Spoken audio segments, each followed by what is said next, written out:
ওই বিজেপির দালালটাকে শীঘ্রই আপনারা অ্যারেস্ট করুন। এরকম নৃশংস অত্যাচার, এরকম ভাবে নির্মমতা দেখাচ্ছে একমাত্র আরএসএস এর গুন্ডাগুলো। আর কাদের উপর এই নির্মম অত্যাচার করছে? আমাদের নিরীহ বাঙালিগুলোর উপর। তাই আমরা আরএসএস দেরকে বলে দিই, আপনারা যদি ইট ছোড়েন আমরা কিন্তু আর ফুল ছুঁড়বো না। হাম ইট কা জবাব পাথর সে नहीं পুরা চট্টানো সে দেंगे।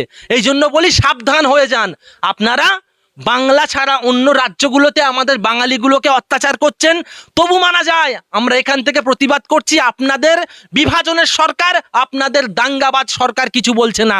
কিন্তু আজকের বাংলায় যেই আমার কিছুদিন আগে আমার একটা মুসলিম ভাই, সে বাংলার ভূমিপুত্র, সে যখন একটা ব্যবসার জন্য গরু নিয়ে যাচ্ছিল, প্রত্যেকটা কাগজ থেকে শুরু করে প্রত্যেকটা এভিডেন্স ছিল, তবুও তাদেরকে ধরে নৃশংসভাবে মারা হলো, পুলিশ কেস হলো। কিন্তু তাদের মধ্যে দুজনকে ধরলো, যে মেন আসামি সে কেন আজকাল পালাতক? আমি মানবিক মুখ্যমন্ত্রীকে বলতে চাই, ওই আতঙ্কবাদী ছেলেটাকে, ওই বিজেপির দালালটাকে শীঘ্রই আপনারা অ্যারেস্ট করুন এবং ওর কঠিন থেকে কঠিনতর শাস্তি দিন।